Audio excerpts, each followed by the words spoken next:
Holly, I'm going to grab my inhaler. Hang on 1 second. Okay.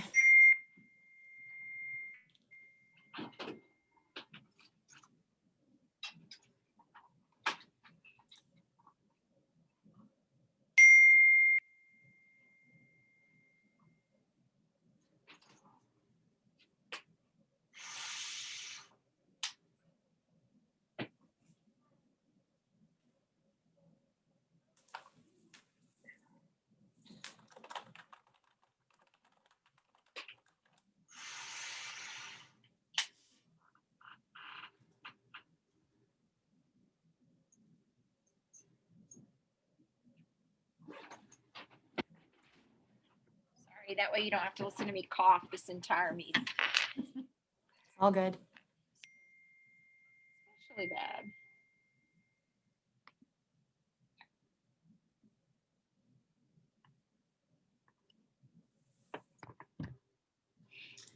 Doing well, Deborah. Thank you for asking.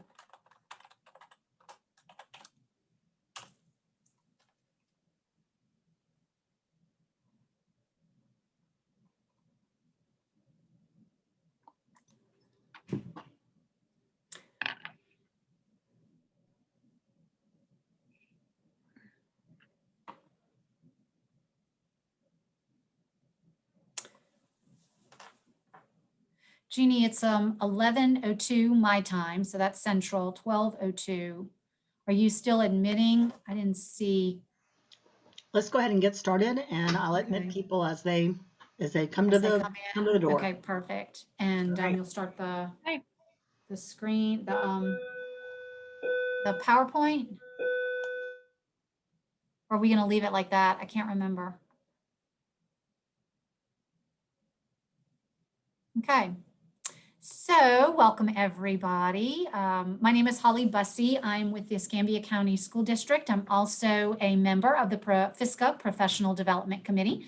I am excited to be here. What I do in Escambia County is I provide training and support to our middle and high school counselors. So I am a TSA or a counselor on special assignment. I have with me here Holly Schumpert, so it's the Hollies today as your co-facilitators, and I will let Holly Schumpert take over. She's actually one of the counselors here in Escambia High School, and as far as I'm concerned, is a rising star. So Holly Schumpert, take it away. All right, we're going to go right into our program. Holly has already introduced us. I am the current 9th grade counselor at Booker T. Washington High School in Escambia County. I had seniors last year, so we rolled back, stay with our students for 4 years. I was here with you last month with Elise Glidden. She is busily into registration today, as I'm sure a lot of us are starting to think about that. So she was unable to join us, but you get the two Hollies today for whatever all of that is worth. So if you would let us know who you are and where you're coming in from, we'd love to see all of you speak and tell us where you are in the state of Florida right now. So you can either put it in the chat, and I'll be monitoring the chat, or you can unmute yourself. We would also like to know if this is the first time you have attended one of these high school lunch and learns. I recognize a couple of names actually in the participant list, but there are some names that I don't recognize. So if this is your first time joining us, please indicate that in the chat or unmute yourself. This is a sharing time for all of us to share with one another thoughts and practices and good things. And to really get to learn from each other. That's why it's called a lunch and learn. So if you don't know where to unmute, you unmute yourself down in the lower left-hand corner. You also can turn on your video. We'd love to see faces, but I understand if you'd rather not. But sometimes you do have to hover because the bar will disappear in Zoom. And so you have to hover down at the bottom of your computer screen and it'll pop back up. And then if there's a line through the mute button, that means you're muted, or a line through the microphone button, that means you're muted. If not, you just click on that and you'll unmute. So Deborah Phillips is here. She's a first-time visitor from Miami-Dade. Glad to see you, Deborah. Yes, yes. Anybody else? We just got all the pros today. Maybe we just got all the pros. There's Prentice. Yep, he's from Manatee County. Okay, so good. He's been with us before. He's not been in every meeting, and students are e-learning or on campus full time. Busy, busy times. I think a lot of us are doing that. There's Candace. Hi, Candace. Oh, you're close to us, Candace. Panama City, Bay County. Wow, fully in person. Oh, good. First visit. Yay, welcome. That's exciting. Good. Starting to get back to some normalcy there. Glad to hear that. While we have some other people coming in, I'll do a little share real quick. So my oldest daughter works in a research program at the University of North Carolina, Chapel Hill Hospital. She's a graduate of the University of North Carolina, Chapel Hill.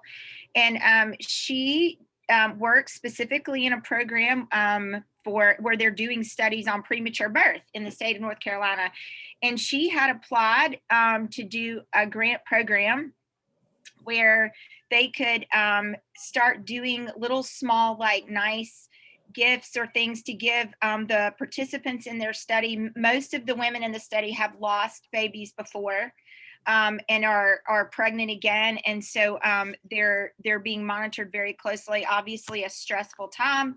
And she found out this morning that her little grant was approved, and she's going to be able to start this little program to sort of love and care for the moms beyond the study, just to try to help their stress levels as they're dealing with these second pregnancies after losing a baby. So she was really excited about that. So not quite counseling, but I guess in some ways it sort of is. It's caring for people. So that was an exciting thing, I know, for her, and to know that she's doing good work up there. So Holly, we've got some more people. You want to introduce them in? Yeah, well, we have, let's see, we have Becky Schumacher. She is, oh, Becky, I know you're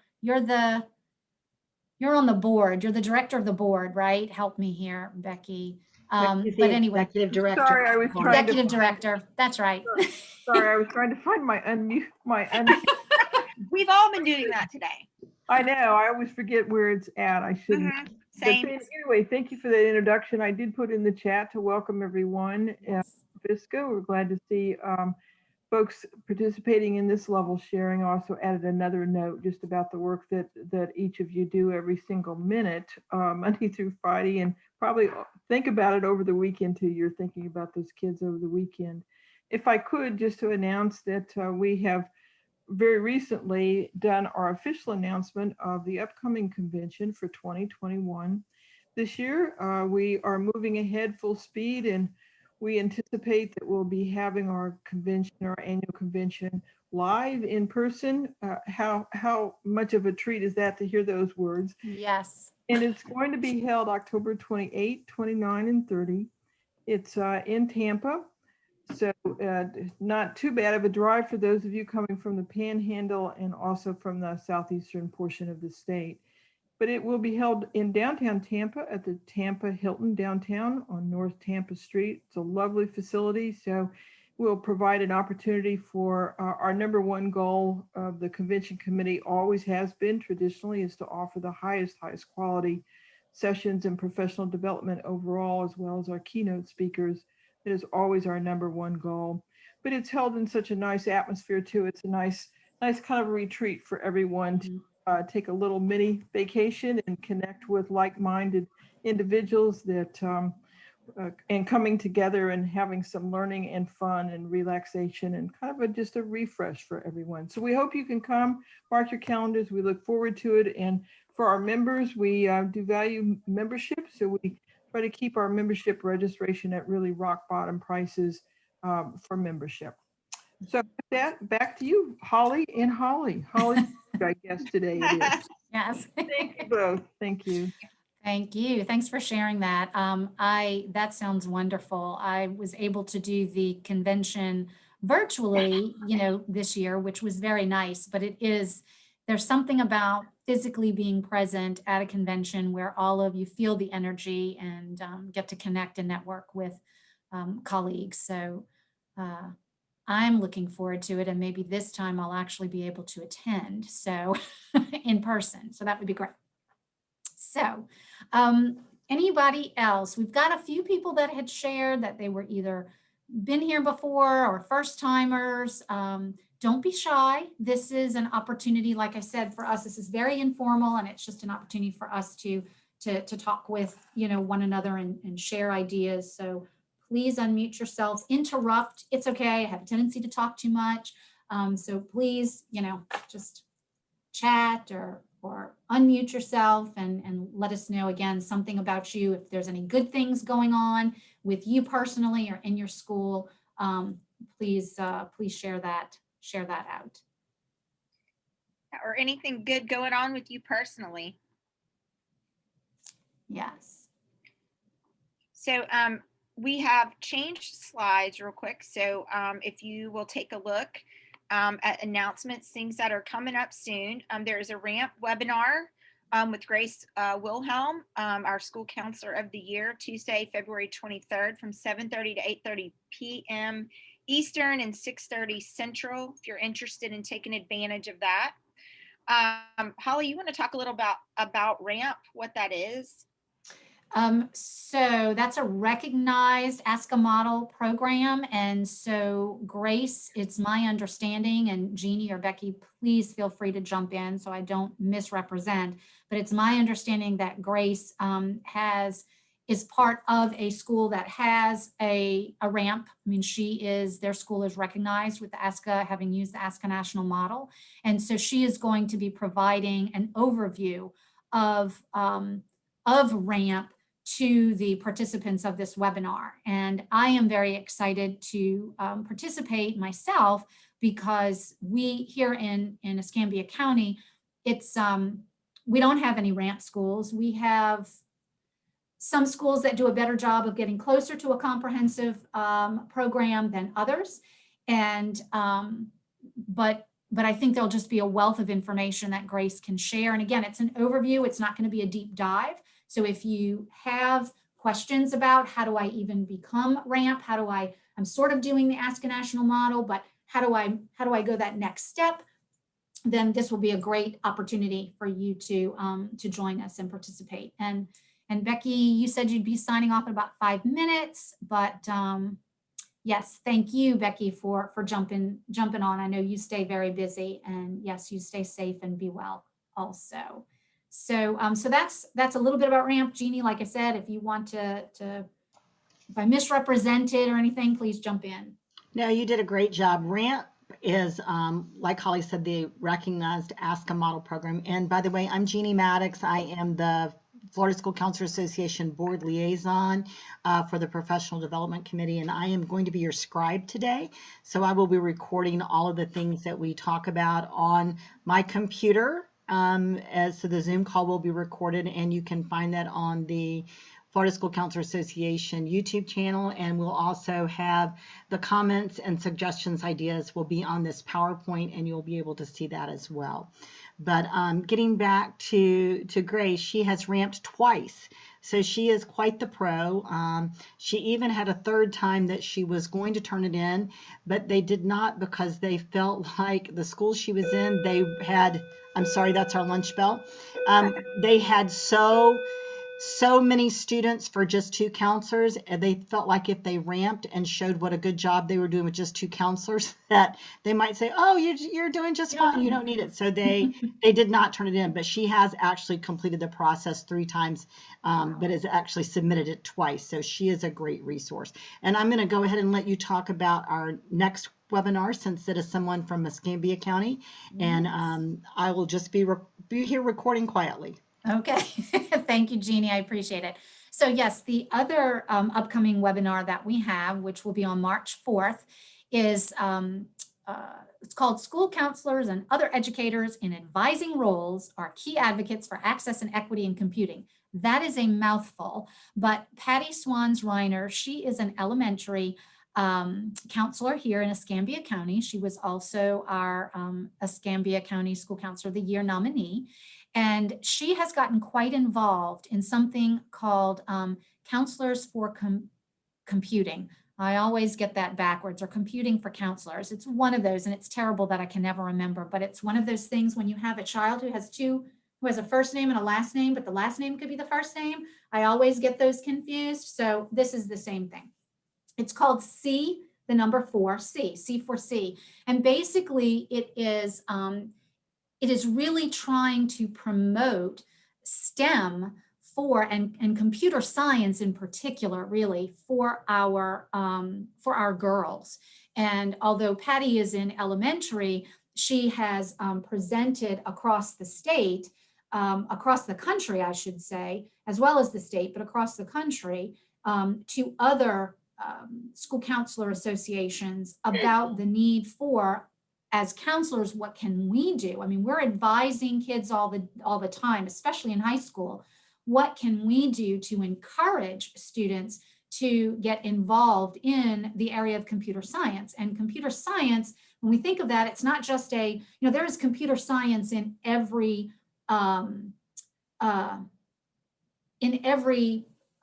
industry, or in every subject matter, if you will, or subject area, if you will. And so it's just she's a dynamic presenter. She'll be co-presenting with someone else who, her name is Jill, who she also co-presents with from time to time. And she is dynamic. She is excited about C4C and what it offers. And so I just encourage you all to check that out March 4th.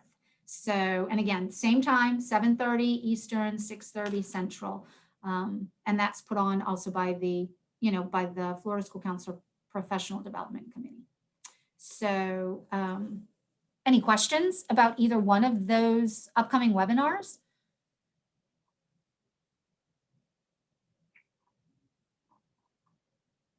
I don't see anything in the chat, so. All right, well, we'll go on to the next slide to check in with everybody and ask how you're doing. I know probably, at least for a lot of our high school counselors, that it's beginning to be registration season, and we all love it. I love it. I did my first virtual registration yesterday, and it went, honestly, way better than I thought it was going to. We did not have any major hiccups, lots of questions, which is typical even in in-person setting. So I was very encouraged that it actually went as well as it did. And I have 2 more this afternoon. So we'll see if I am as positive after those. I'm certainly hoping so. So as you're thinking about, how daily life is going for you, how is that process going? How are you starting to now begin actually to plan for next year? It's crazy to think about, but yeah, we're already starting to think about next year. And hopefully that will mean a more normal year with lots of vaccinated people and less maybe masking. But where are you in your pursuit for moving towards next year?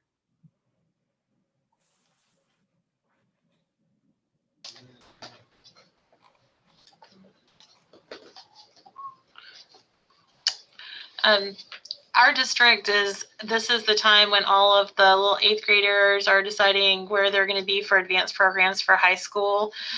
And that is way harder to COVIDize than any of the other stuff that we're doing for planning for next year, honestly, because we have digital registration forms we've used. We have those kinds of things for kids who are already with us. Mm-hmm. But, in my particular school, what sells our program is that it's so student-centered, and kids walk in, they make connections with the kids who are already here, and they say, these are my people. And when they can't walk in and they can't connect to their people, we're finding that to just be super frustrating. Mm-hmm. Because we have kids that we know are going to wish they were here, but didn't get a chance to experience that before selecting. So is your have some sort of a specialized program? Like, are you an IB program Yeah. or your IB? We are an IB school, Yeah. and we're in a school. We have a neighbor school who's an ACE school. They're our sister. We love them. But we also have a very prominent AP only school that kids.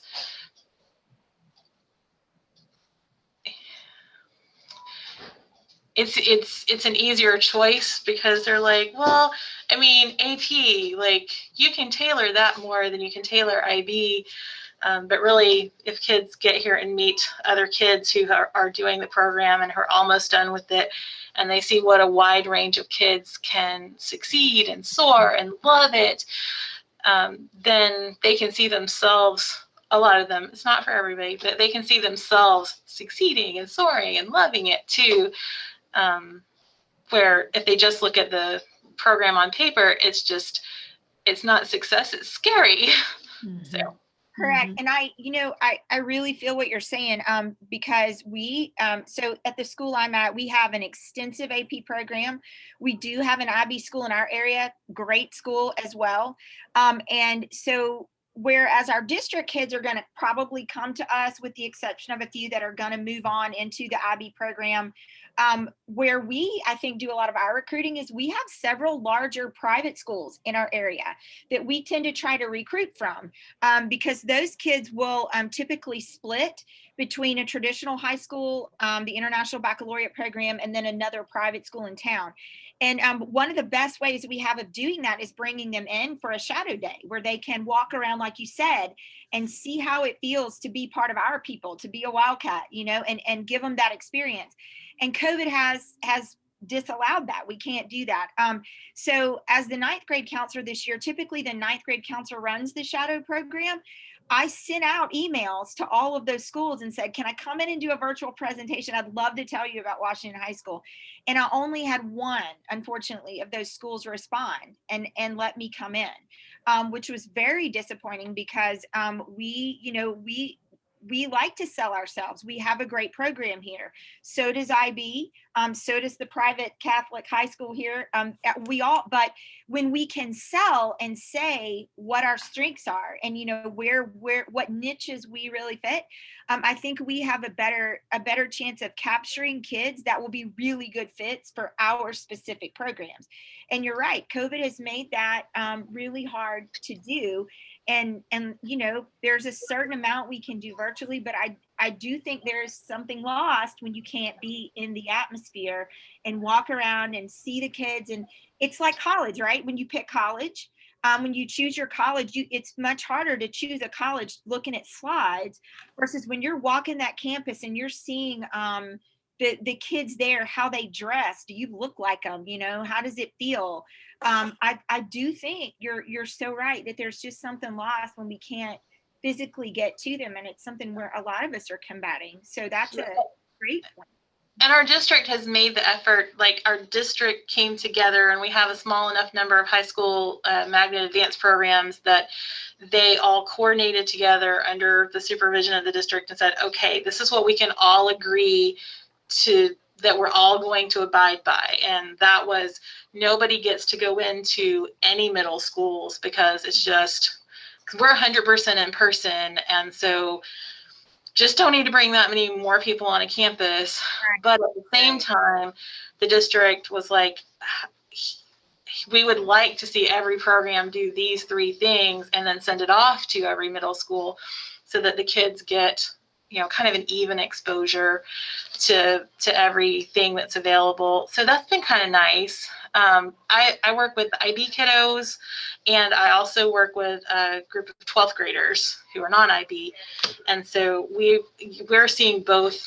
My other part of my life is seniors who, including my personal senior, who sit down and tear up because they're having to make a choice about 4 years of their life when they haven't really been able. Because it's one thing to go to a high school and then switch to your other high school in your district. It's another thing to, commit to heading out of state, Right. to accept this scholarship instead of that scholarship and wish you hadn't later, those kinds of things. And I think as counselors, no matter whether we're looking at middle schoolers going picking a high school, or our high school kids, our seniors picking a college, what we all want is the right fit for the kid, right? We're all looking for, how do we help the kid find their place where they're going to grow and thrive and find their people and be happy. And it's challenging for like you said, whether it's we're sending them off to college or whether we're trying to help them pick the right high school fit. It's just more challenging when you don't have that in-person contact. You can't get a feel for them and their personality or whatever as much. It's rough. It's just really rough. It is. Different challenges in this time. Great discussion. Anybody else? How are you doing? What are things you're working on in your schools right now for the upcoming year, still for this school year? How are you doing with that? Where are you finding challenges or successes? In our school, we have some students who are full-time and some students who are at home all the time. One of our issues has been, how do you get the same message communicated to all the kids? I'm not sure that we're doing it particularly well, but we're doing our best to communicate, mainly through Schoology, which is our program that the teachers use for information for assignments and all that sort of stuff as well. Regarding registration, we have created a Microsoft form where students are going to enter their elective choices. So we will be going paperless. Honestly, if that's something that works well, I think it's something I see us using even when the pandemic is over. Yeah. The less paper you have, the better. Mhm. And so, yeah, I personally am working on that one. So let's see how it goes. That's one of my assignments in the department. But that's that. So we're going to roll out video that is going to be shown in all the classrooms, and also hopefully all the kids at home will watch it as well. We have, I think, around 300 students who are online, and then about 1,100 students who are in person. Those e-learner kids can be a little hard to nail down sometimes. We'll just leave that there. There's a lot of chasing going on sometimes. So hopefully we're going to get that information out to them. But that's kind of where we are. And we're doing the same kind of thing with our 8th grade going to 9th grade to get the information to them in that way. Yeah, and Prentice, you bring up a really good point. I think that we've discussed this before in these meetings, that I really do think the pandemic is going to teach us some good things.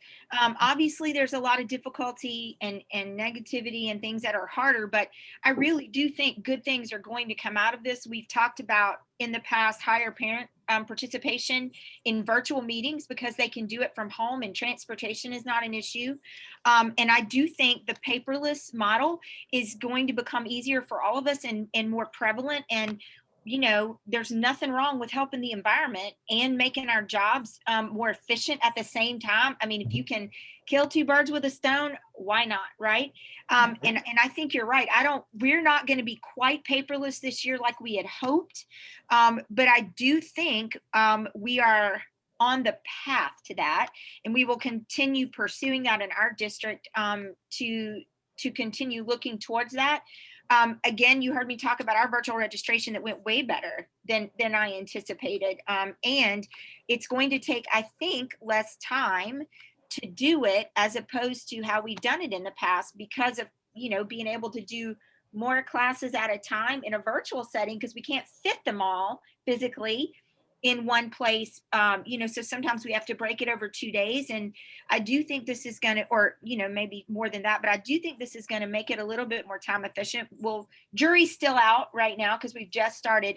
But I think you have a great point that there are going to be good things that come out of this pandemic. We have to search for them. We have to call them out. We have to be intentional about being positive about them. Great. Anybody else? Good things. I know we're close to hitting 11:30, so we may want to go on and switch to our next slide. So, any other good things or just interesting things or things that are working well that you've been doing in your programs? Something you found that works really well in some area, like we just talked about, the registration and working with the middle schools to get them in. Anybody doing anything that's really working well that you're excited about, or something you tried that didn't work well that you'd like to warn us all about? Don't do it. Either way, we're happy to take any advice that you have, certainly. So share about that, if you will. And Holly, let me jump in here and say that many times we think that what we do is small and insignificant, and yet it may have great meaning for someone else. We think, oh, well, it's not a big deal. Everybody does this, but maybe you have a different twist that you put on something, or maybe you found a way to adapt it to your population or to your particular community. So please be willing to share what you're doing, because where you may think everybody's doing it, it may be just the idea that someone needs to hear, or I'm a big one to piggyback on someone's idea. And I may say, that didn't really work that wouldn't work for my school, but I could do this with it.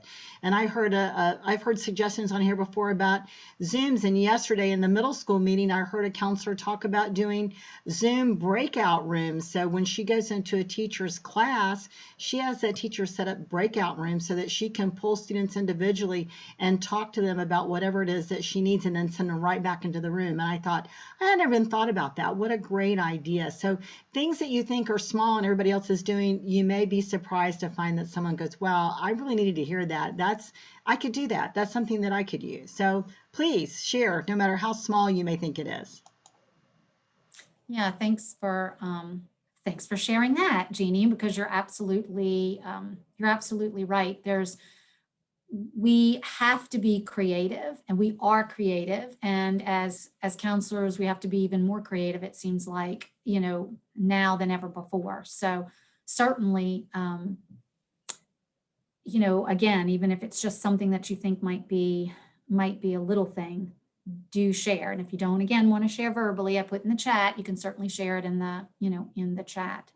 I know we have in our district, we have just been, as Holly Chumpert said, we are in the process of the registration. And from what I can tell is, yes, the virtual, we use Google, we don't use Zoom. We're a Google Drive or Google Suite district. And so we, they've used a lot of the Google Forms to be able to get a lot of the information from the students. And that seems to be working well, because what my concern is, I hate to see, I don't know if anybody else, but at least in our district, the way registration typically would work in the past is, yes, you're meeting with a student one-on-one, but there's not really great substance. The conversation is not of great substance. And so my hope is, with doing it more virtually, getting that part, the actual registration part, completed quicker, so that now it opens up that time for counselors to actually do what counselors want to do, ought to do, and like to do, which is to really build that rapport with the student, really build that relationship, and find out what they're really interested in, to go back to the point that you made, Candace, earlier, in that to really help them to decide, okay, what's going to be their post-secondary option, so that they're not scrambling all of a sudden in senior year. So, that's just not to beat a dead horse, but I just still think that keeping the registration virtual, I agree with you as well, Prentice, is the way to go. What other things, as Holly had said, what other things have you been doing? I know in previous lunch and learns that we have had, I know there's been a lot of concern with how are you reaching your kiddos who are remote, and making sure that they have what they need, how to address RTI process and 504s. Don't know how those of you who are on this call, how much of that you all have to do in our district.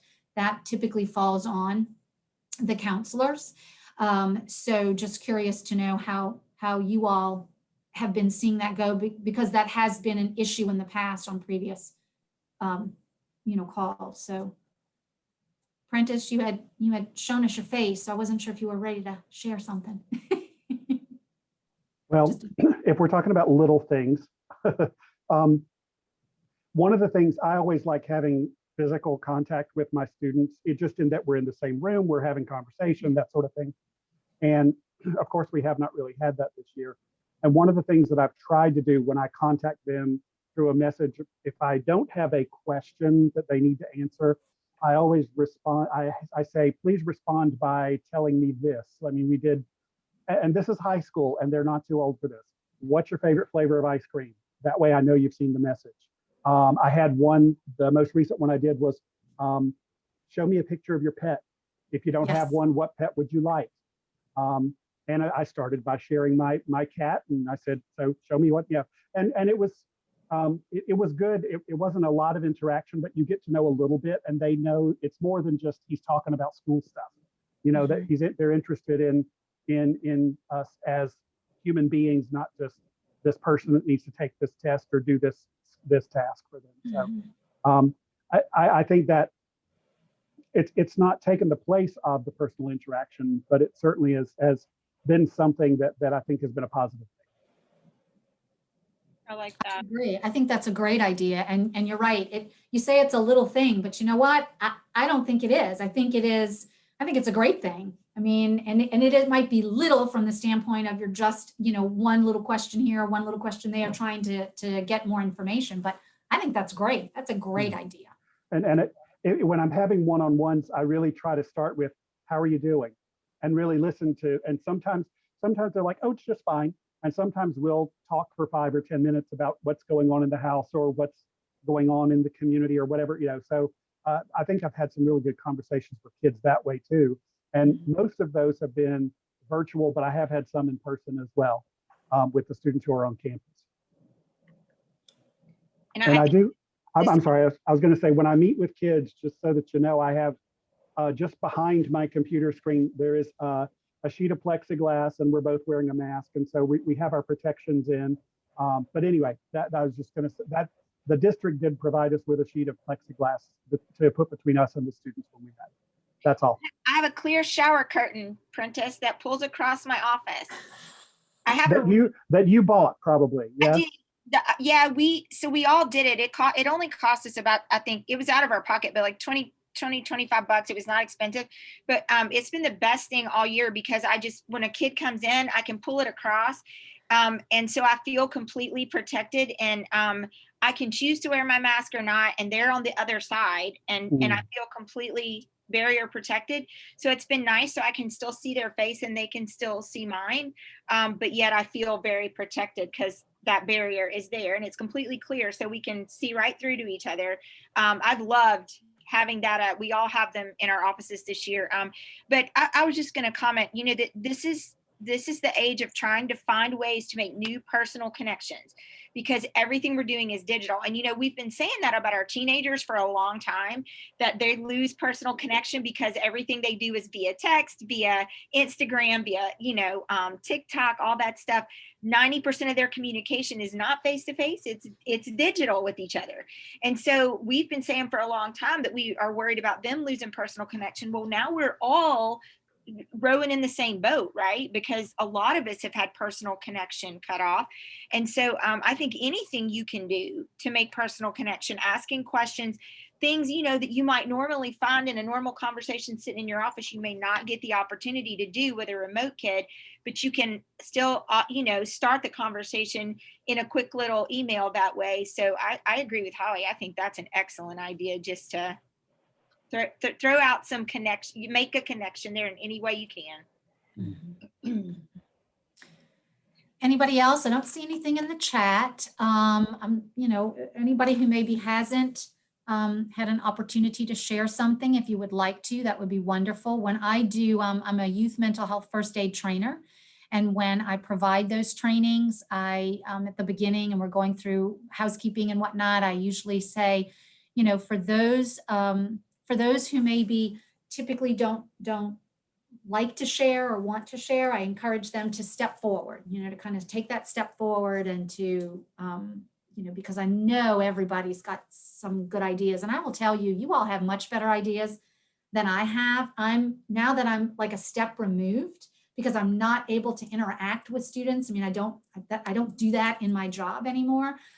you do lose a lot of, you lose that connection. And so I'm just always floored by the ideas that I hear from everybody when they share things, because I'm like, oh my gosh, why didn't I think of that?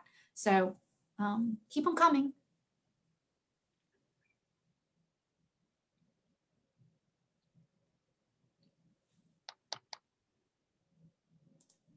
All right. Well, yep, there we go. I was going to say we might want to go in and bump to the next one. Needs, concerns, or problem solving. Is anybody struggling with something that we can throw to the group to see if they've got ideas? Is there any particular, one thing I would like to throw out to the group, I think we talked about this in the last meeting in January, but I think a lot of people had either not heard about it, were not familiar with it.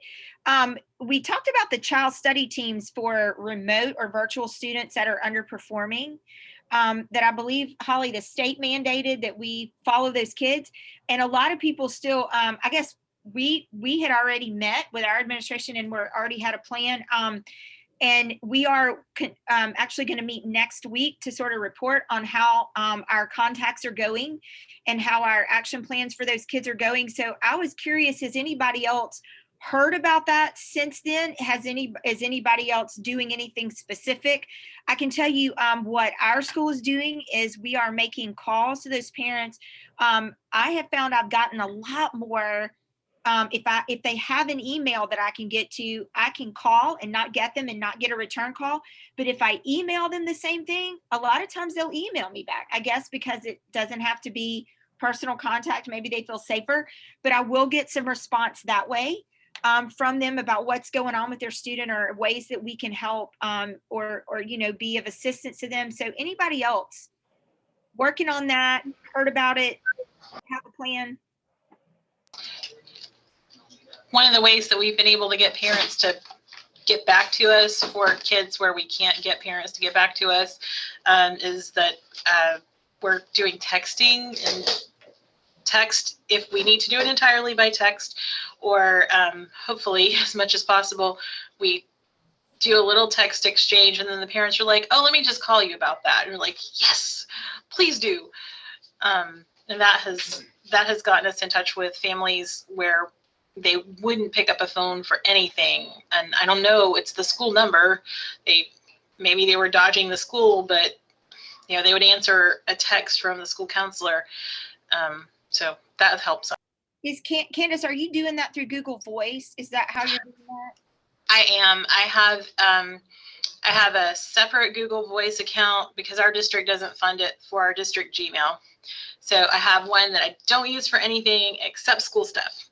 And I send my Google Voice stuff out through that. And I have that account transcribe every text into that Gmail. So it's saved. So if I have to produce it for anyone, I can. And then I have that Gmail forward every transcribed text Gmail into my school account. So if I have to produce it for anyone, I have those. So we're all accountable for producing those written communications. Is your Gmail free, or do you pay out of your own pocket to have it? I mean, not your Gmail. I'm sorry. Google Voice is what I was trying to say and didn't say well. The Google Voice, because I'm being vaguely unethical, and even though I'm using it for work purposes, I'm treating it as if it's just my own little account, which I maybe should feel worse about. Anyway, it's free because they only charge if it is an institutional Gmail that you're trying to use Google Voice on. And Deb would bless you, so I'm gonna say you're good. Yeah. Well, and Deborah Phillips had chatted that she also uses Google Voice after she's tried to reach out via email and phone with no response. Then she goes to Google Voice and she says it is very, very good. She says it's great for reaching my students, especially those who are virtual, and Google Voice is free. So our district had provided Google Voice for the district when this all first started. So everybody had, but it was for so many months. And I think Gmail, Google was doing that as a promo, and then, hey, you love it and now you want to keep it. Well, our district didn't keep it. So we're having to find, creative ways as well to be able to reach out. And it's interesting though, that like you're saying, they won't maybe answer, that the phone from the office. And again, it's probably because they recognize that, that it's the school calling, but that they will respond via a text using, Google Voice or it's interesting. It's very interesting, but whatever works. So I always lead with hello from your RHS school counselor.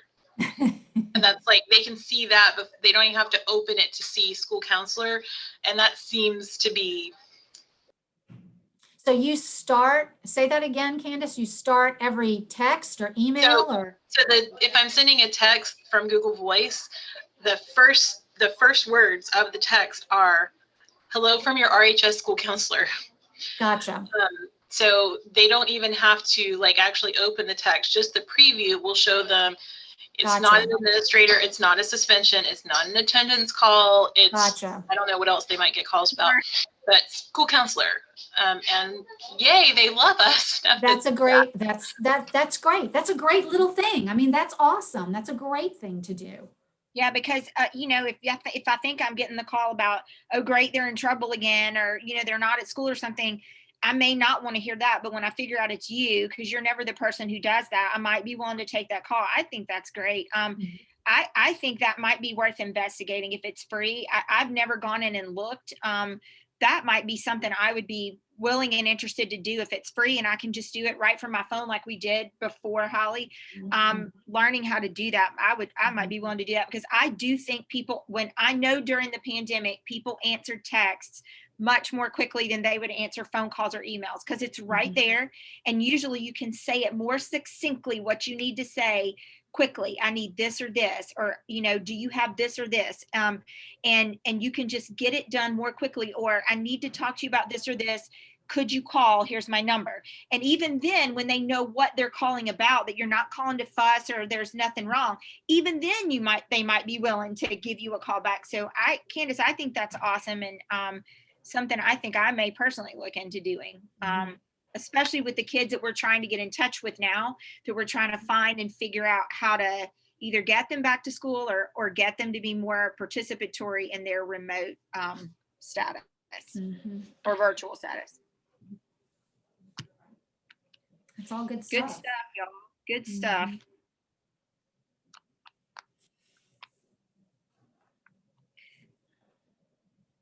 All right. Well, I have to start my registration in just a few minutes, and I still have to grab lunch. So I told Holly I was going to have to jump off a little bit earlier. So I'm going to let her bring it on home for y'all.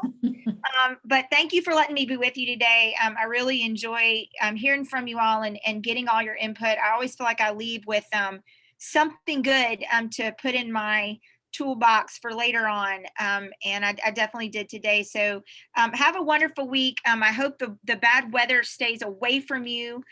Don't go to Texas. Stay away from Texas. Stay in Florida right now. Good place to be. And you all have a wonderful week, and we'll see you next month. Thank you. Bye. Thanks, Holly. I appreciate it. So yes, as Holly said, we'll go ahead and bring it on home. Let's see. Prentice did say March 15th is Manatee County spring break. And so that is what we wanted to ask this next question was, were you interested in a lunch and learn? And we've got in March, the week of the 15th. Well, that's also the week of the 15th is also spring break for Escambia County. Candace says that they're spring breaking that week as well. And she says she's promised her personal children not to focus on the school. So I think we all need to do that. I typically work because I'm 12 months, so I don't get spring break off. But I tell you what, this has been some kind of a year.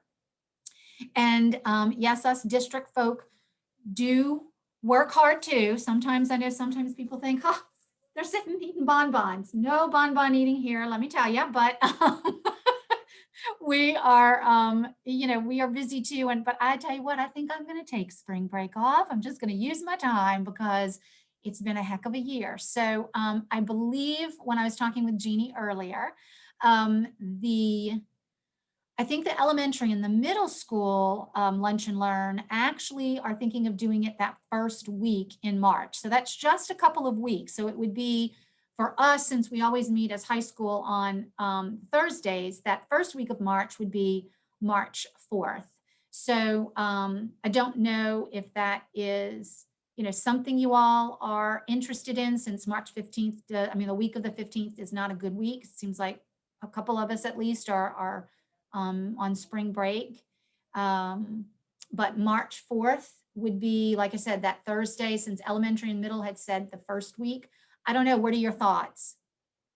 Do we want to skip March? Do we want to do April? I mean, I know as we get closer and closer to the end of the year, I don't know how involved you all are with testing, but I know that starts to get very busy. And so tell me your thoughts. So Jeannie has typed in March 4th or wait until April 22nd. And I believe Jeannie, well, I know that we were going to maybe have a speaker from University of Florida. I think it was University of Florida today, but she was not able to be with us. And so perhaps that we could get this person to come the next time we meet. But do want to hear from you all. I've heard from Candace, heard from Prentice. Anybody else that wants to share what they think? March 4th or wait until April 22nd? March And 4th is Holly, good for Prentice. Yes, ma'am. I believe her name is Joan Pendleton. She's with the University of Florida, and there Right. is a program they have that has to do with mentoring incoming scholars. They have a scholars program, and there's some funding available, I believe. And so I really wasn't clear on all the details, but I know she did want to talk with this group and share some opportunities that high school counselors can share with their students. Okay, perfect. Yeah, that's what I thought. So So if they I don't didn't, meet until April, we'll invite Joan to come then. okay, perfect. So Prentice has said March 4th is good.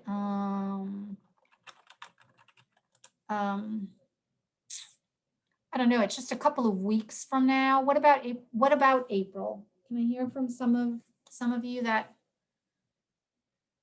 April is fine too? Thank you, Prentice. What about Scott or Deborah, Candace? Deborah says she agrees. April is fine.